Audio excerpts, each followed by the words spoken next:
आप सभी को गणेश चतुर्थी की ढेरों शुभकामनाएं। विघ्नहर्ता श्री गणेश जी की कृपा आप सभी पर सदैव बनी रहे। इसी मंगल कामना के साथ आज के इस वीडियो में मैं आप सभी को गणेश चतुर्थी पर गणेश जी की स्थापना और उनके पूजन की बहुत ही सरल और साधारण सी विधि बताऊंगी। तो दोस्तों, भाद्रपद मास के शुक्ल पक्ष की चतुर्थी तिथि के दिन गणेश जी की स्थापना की जाती है। कुछ लोग एक दिन के लिए स्थापना करते हैं, कुछ लोग 3 दिन, 5 दिन, 7 दिन या फिर 10 दिन के लिए भी गणेश जी की स्थापना करते हैं। तो चाहे आप जितने दिन के लिए भी स्थापना कर रहे हो, स्थापना की विधि और पूजा की विधि यही रहेगी। तो चलिए समय व्यर्थ ना करते हुए अब हम गणेश जी की स्थापना की और पूजा की विधि देख लेते हैं। तो देखिए, सबसे पहले तो आप अपने घर में एक पवित्र, साफ सुथरी और एक ऐसी जगह चुन लें जहां पर डिस्टरबेंस ना हो, क्योंकि गणेश जी जितने दिन के लिए भी स्थापित रहेंगे उन्हें हिलाया डुलाया नहीं जाएगा स्थापना के बाद। तो यहाँ पर चौकी के ऊपर हमने एक लाल वस्त्र बिछा लिया है और गणपति जी को हमने अलग से आसन दिया है। और इसके बाद देखिए, जो भी आप सजावट करना चाहें वो कर लें। अपने मन मुताबिक आप जैसी भी डेकोरेशन करना चाहें, लड़ियों से, फूलों से या साड़ी या दुपट्टे से, जैसी भी डेकोरेशन करना चाहें वैसी डेकोरेशन कर लें। अब इसके बाद हमें बिना टूटा चावल यानी अक्षत चाहिए होगा और अक्षतों का आसन देंगे हम गणपति जी को। तो देखिए, पूजन में कभी भी हमें टूटा हुआ चावल प्रयोग नहीं करना चाहिए। अब इसके साथ ही गणपति जी की हम एक मूर्ति ले लेंगे मिट्टी की। और देखिए, इको फ्रेंडली मूर्ति अगर आप लेते हैं तो बहुत अच्छा रहेगा। और इस प्रकार से देखिए, गणपति जी को अब हम स्थापित कर देंगे। और एक बार स्थापित करने के बाद हमें गणपति जी को बिल्कुल भी हिलाना डुलाना नहीं है विसर्जन तक। अब इसके बाद मंदिर के जो गणपति हैं आपके, जिनकी आप रोजाना पूजा करते हैं, उन्हें भी आप साथ में विराजमान कर लें। और देखिए, रिद्धि माता, सिद्धि माता को भी दोनों साइड हम गणपति जी के विराजमान कर लेंगे। और यहाँ पर मैंने सुपाड़ी के रूप में रिद्धि और सिद्धि माता को विराजमान किया है। आप चाहें तो हल्दी की गांठ भी रख सकते हैं।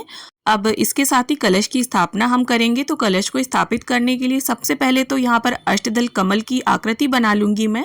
इस प्रकार से देखिए, चावल से आपको 9 ढेरियां बना लेनी है और बहुत ही आसान होता है। और अगर आप अष्टदल कमल ना बनाना चाहें तो सिंपल थोड़े से ऐसे चावल डालकर भी कलश को स्थापित कर सकते हैं।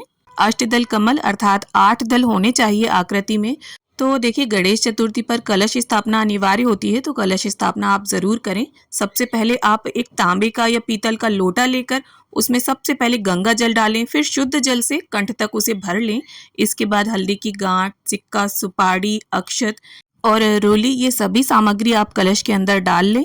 अब इसके बाद आपको पंच पल्लव लेने हैं। यहाँ आम के पत्ते लिए हैं मैंने। अगर आपको आम के पत्ते मिल जाएं तो बहुत अच्छा रहेगा, और अगर ना मिले आपको आम के पत्ते तो आप अशोक के पत्ते भी प्रयोग कर सकते हैं।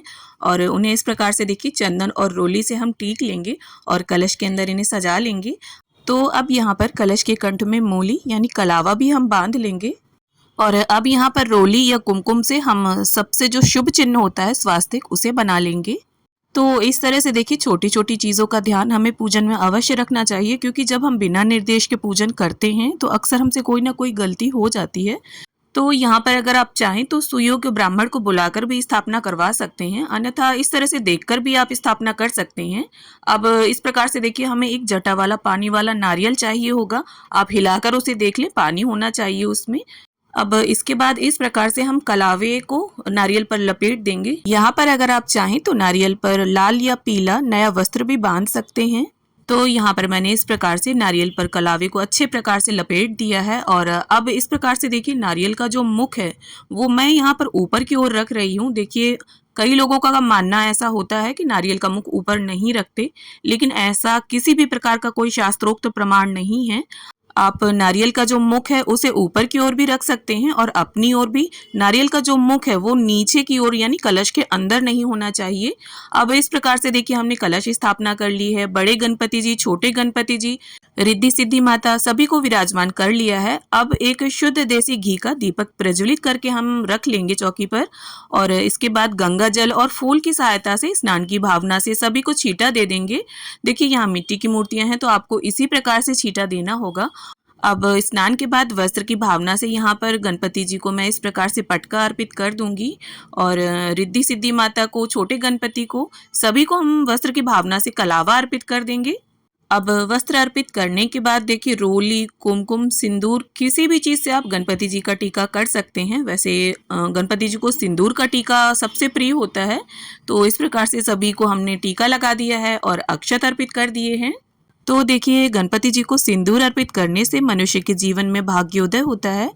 और देखिए स्थापना और पूजा करते समय आप मन में गणपति बप्पा मोरया या फिर गणपति जी का जो भी मंत्र आता हो आपको उसका जप करते रहिए, जो भी आपको सरल लगे।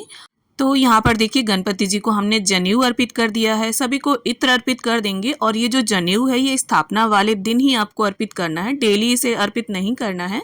अब इसके साथ ही देखिए गणपति जी को गुड़हल का फूल बहुत ही ज़्यादा प्रिय है। तो अगर आपको गुड़हल के फूल मिल जाते हैं तो बहुत अच्छा रहेगा, ना मिले तो जो भी लाल फूल हो आप वो गणपति जी को अर्पित करें। और इसके साथ ही गणपति जी के पूजन में धूप घास का बहुत अधिक महत्व है। तो यहाँ धूप घास के 21-21 तार के मैंने पुंज बना लिए हैं, कलावे की मदद से उन्हें अच्छे प्रकार से आप बांध लें और इन्हें अर्पित करें। और देखिए धूप घास आप किसी भी पार्क से लेकर आ जाएं, धूप घास जो होती है वो बासी नहीं मानी जाती है, आप धुलकर दोबारा उसे चढ़ा सकते हैं।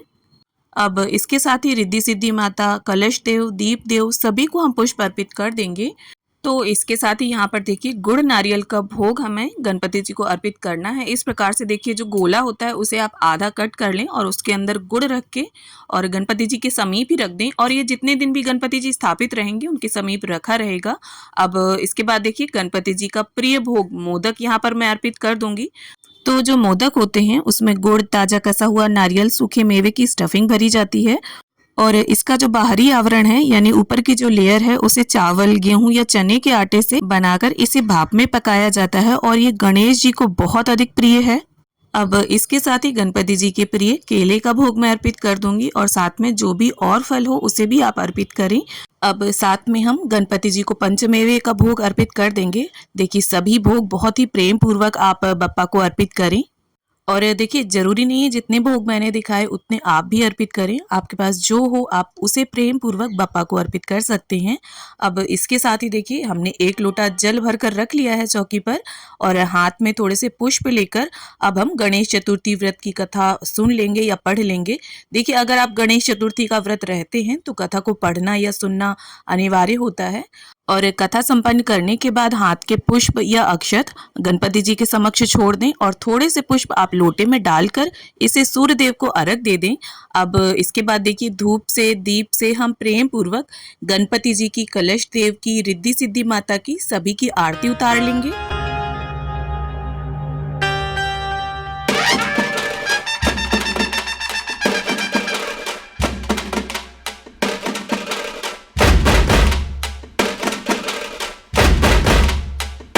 और इसके साथ ही अपनी इच्छा और सामर्थ्य के अनुसार आप कुछ दक्षिणा अवश्य निकाल कर रख दें यहीं समीप।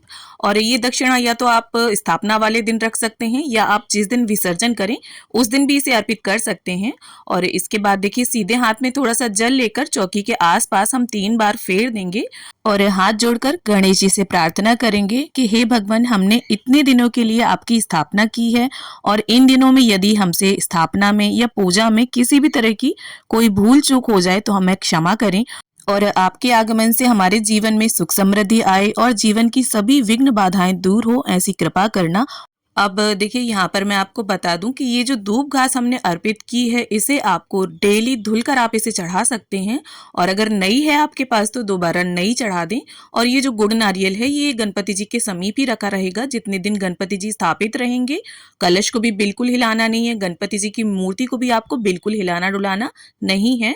और ये प्रसाद जो भोग प्रसाद आप अर्पित करेंगे इसे सुबह भी अर्पित करेंगे और शाम को भी अलग से अर्पित करेंगे। और आरती भी आपको बप्पा की दोनों समय करनी है। और ये जो फूल होंगे इन्हें आप शाम के समय हटा सकते हैं। और अगर आपने अखंड दीपक जलाया है तब तो इसे जलने दें और अगर छोटा दीपक है तो आप इसे ठंडा होने के बाद उठा सकते हैं। और गणेश चतुर्थी से रिलेटेड और भी वीडियोस आपको मेरे चैनल पर मिल जाएंगे, जैसे गणपति जी का विसर्जन हमें घर पर किस प्रकार से करना है, गणपति जी के कौन कौन से प्रिय भोग हैं, तो उन्हें देखने के लिए आप चैनल पर विजिट जरूर करें। तो इस प्रकार से हमारी गणेश चतुर्थी की स्थापना और पूजा संपन्न होती है। तो उम्मीद करती हूँ वीडियो में दिखाई गई पूजा विधि आप सभी को जरूर पसंद आएगी। वीडियो अच्छी लगे तो इसे लाइक, शेयर और चैनल को सब्सक्राइब करना ना भूलें।